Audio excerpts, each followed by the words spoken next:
नमस्कार दोस्तों, स्वागत है आप सभी का पाथफाइंडर पर। दोस्तों, इंडिया में मोबाइल फोन मैन्युफैक्चरिंग एक ऐसी इंडस्ट्री है जो तेजी से इमर्ज कर रही है। इंडिया में कई मोबाइल फोन असेंबलर्स अपने प्लांट्स स्टैब्लिश कर रहे हैं। इसके पीछे कारण है, एक तो इंडिया बहुत बड़ा मार्केट है, और नंबर टू, इंडिया कुछ इस प्रकार से इंसेंटिवाइज कर रहा है कि इंडिया से मोबाइल फोन एक्सपोर्ट्स भी तेजी से ग्रो कर रही है। पर दोस्तों, डब्ल्यूटीओ में एक इंडिया के खिलाफ बड़ा फैसला ले लिया गया है, और इस पूरे डिस्प्यूट में वेस्टर्न कंट्रीज ने मिलकर इंडिया को अपोज किया है।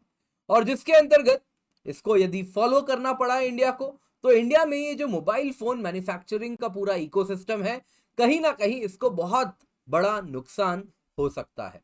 दोस्तों, क्या है ये सब कुछ, आइए आज की क्लास में चर्चा करते हैं इसी पर। आप देख सकते हैं काफी ज्यादा इसे न्यूज में कवर किया जा रहा है, और काफी ज्यादा इस पर चर्चा होने भी वाली है। तो न्यूज में क्या है दोस्तों, आपको बता देता हूं। डब्ल्यूटीओ पैनल ने मंडे को अप्रैल 17 को एक रूलिंग दी है इंडिया के अगेंस्ट, जिसके अंतर्गत जो आईटी प्रोडक्ट्स हैं उसमें जो इंपोर्ट ड्यूटीज हैं इंडिया ने जो लगा रखे हैं, उसको इंडिया को गिराना होगा। दोस्तों, इसमें इंडिया के खिलाफ जिन्होंने कंप्लेन किया था, वो जो पार्टीज थे, they were European Union, Japan and Taiwan.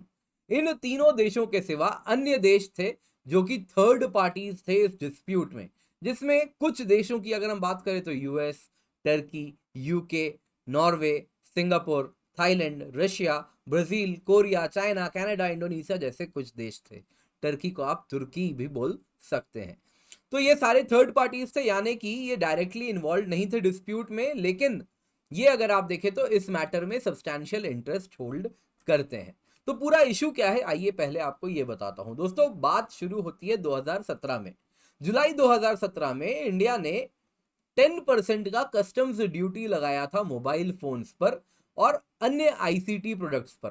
2017 साल के खत्म होने तक ये जो इंपोर्ट ड्यूटी था, ये 10% से बढ़ाकर 15% कर दिया जाता है।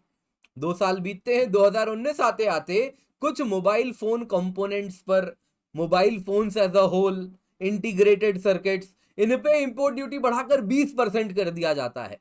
जाहिर सी बात है, इस मूव के खिलाफ कुछ देश क्या करते हैं, चैलेंज कर देते हैं इसको डब्ल्यूटीओ में। सबसे पहले यूरोपियन यूनियन इस मुद्दे को उठाता है और इसको लेकर डब्ल्यूटीओ चला जाता है, जहां पे वो आर्ग्यू करता है कि इंडिया जो 20% का इंपोर्ट ड्यूटी लगा रहा है, ये जो डब्ल्यूटीओ नॉर्म्स है इसके खिलाफ है।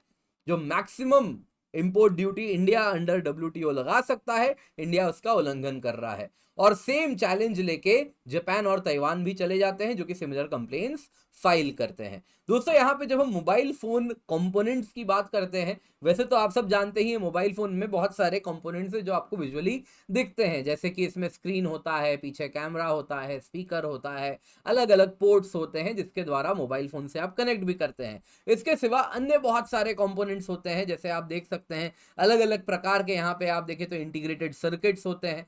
इसके सिवा आप देखें तो रैम होता है, इंटीग्रेटेड सर्किट होता है, सीपीयू होता है, अलग अलग प्रकार के इंटीग्रेटेड सर्किट्स होते हैं, आरएक्स फिल्टर होता है, एंटीना स्विच होता है, एंटीना पॉइंट होता है। बहुत सारे कंपोनेंट्स एक मोबाइल फोन में लगाए जाते हैं। तो इन सारे कंपोनेंट्स को इंडिया चाह रहा था कि भारत में ही बनाया जाए, मोबाइल फोन भी भारत में ही बने, और इसके लिए इंडिया ने इंपोर्ट ड्यूटी इन सारे प्रोडक्ट्स पर लगा दिया था। अब दोस्तों, यहां पे आपको बता देता हूं, इसका नतीजा भी भारत को बहुत जल्दी देखने मिला।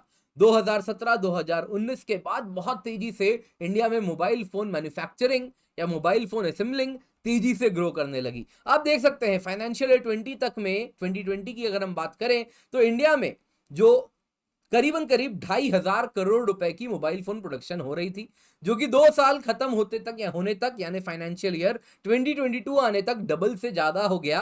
5,300 करोड़ का आंकड़ा करीबन ये टच कर रहा है, एंड फाइनेंशियल ईयर 2023 तक आने तक आप देखेंगे तो ये नंबर बहुत बड़ा हो जाएगा। इन सब के बावजूद दोस्तों, इंडिया का हालांकि second largest mobile phone maker तो है, लेकिन पूरा इंडिया का जो मोबाइल फोन मार्केट है वो कहीं ना कहीं डोमेस्टिक फोन्स, जो कि लो कॉस्ट फोन्स हैं, उनके तरफ कहीं ना कहीं बनाया गया है। तो इस वजह से इंडिया का जो मोबाइल फोन एक्सपोर्ट्स है, उसमें कहीं ना कहीं अभी भी हमारा जो प्रेजेंस है वो बहुत कम है, मिनिस्कल है।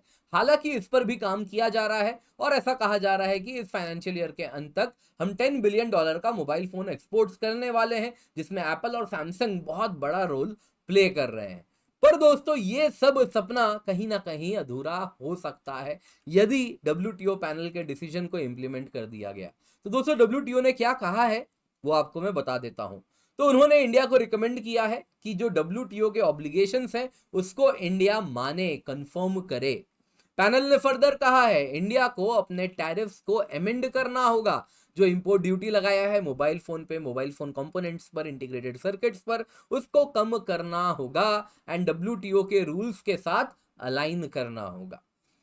दोस्तों यहां पे आपको कह सकते हैं, यहां पे आपको कहा जा सकता है यदि पैनल के डिसीजन को इंडिया को इंप्लीमेंट करना पड़ा तो इंडिया को टैरिफ्स हटाने पड़ेंगे और कहीं ना कहीं Indian market again Chinese and Vietnam के जो मोबाइल फोन मैन्युफैक्चरिंग क्लस्टर्स हैं उससे एक्सपोज हो जाएगा और वहां से डंपिंग हमें देखने मिल सकती है। जो डंपिंग जब मैं कह रहा हूं तो मैं टेक्निकल टर्म्स में डब्ल्यूटीओ वाले डंपिंग की बात नहीं कर रहा। दोस्तों यहाँ पे आपको ये भी बता देता हूं, ईयू ट्रेड ने देखिए ट्वीट भी तुरंत का तुरंत कर दिया था जैसे ही ये फैसला आया था डब्ल्यूटीओ का। तो आप देख सकते हैं यूरोपियन यूनियन की ही ये ट्रेड रिलेटेड बॉडी है। तो उन्होंने कहा कि India should apply a zero duty rate to ICT products like mobile phones according to its WTO commitments. यानी जीरो ड्यूटी इंडिया को लगाना चाहिए मोबाइल फोन पर अगर इंडिया को अपने डब्ल्यूटीओ कमिटमेंट्स को परस्यू करना है, फॉलो करना है तो। लेकिन इंडिया 20% का ड्यूटी लगाता है, ये इलीगल है। डब्ल्यूटीओ पैनल ने ऐसा रूल कर दिया है और इंडिया को कहीं ना कहीं जो वेस्ट की आदत है ना, एक साथ में प्रवचन देते हुए जाएंगे तो प्रवचन भी दे दिया है। Respect the rules based trading system, respect for the rules based trading system is vital for the good trade relationship. यहाँ पे आपको बताया था इंडिया ईयू एफटीए की भी बात चल रही है, तो साथ साथ इंडिया को प्रवचन भी दे दिया गया है। हालांकि दोस्तों अच्छी बात पता है क्या है, बहुत अच्छी बात पता है क्या है, यहाँ पे इंडिया इस डिसीजन के खिलाफ अपील कर सकता है डब्ल्यूटीओ के टॉप अपील बेंच पर। और उसमें भी सोने पे सुहागा जानते हैं क्या है कि जो टॉप अपील बेंच है वो नॉट फंक्शनिंग है, वो फंक्शनल नहीं है इस वक्त। कारण क्या है, वहां पे जो जज अपॉइंटमेंट्स हैं उसको लेकर यूएस ने उसे अपोज कर दिया था और ये डोनाल्ड ट्रंप के टाइम ही हुआ था। और तब से कहीं ना कहीं डब्ल्यूटीओ का जो टॉप अपील बेंच है वो नॉन फंक्शनल पड़ा हुआ है। तो इस प्रकार से इंडिया इस केस के खिलाफ अपील कर सकता है और अच्छा खासा टालम टाली यानी डिलम डैली डिले इंडिया इस फैसले पर कर सकता है। और काफी टाइम इंडिया को इस बीच में मिल जाएगा जब तक वो अपने पूरे के पूरे मोबाइल फोन मैन्युफैक्चरिंग इकोसिस्टम को मजबूत बनाकर खड़ा कर सकेगा। दोस्तों उम्मीद करता हूं आपको आज की क्लास पसंद आई होगी। जो दोस्त मुझसे पहली बार जुड़ रहे हैं उनके लिए मेरा नाम किंजल चौधरी है। एंड अगर आपको पसंद आया हो तो लाइक जरूर करें और हमारे चैनल को भी सब्सक्राइब करें और इस वीडियो को अपने दोस्तों के साथ जरूर शेयर करें। इसके सिवा दोस्तों पाथफाइंडर ट्रेल ब्लेजर कोर्स है जहां पे केवल 7,999 रुपए में आपको हम लाइव क्लासेस दे रहे हैं 2024 UPSC prelims as well as mains के लिए। इंटीग्रेटेड डाउट सॉल्विंग है, हिंदी इंग्लिश दोनों ही माध्यम के एस्पिरेंट्स इसका फायदा उठा सकते हैं। तो आप निश्चिंत होकर इसका फायदा जरूर उठाएं।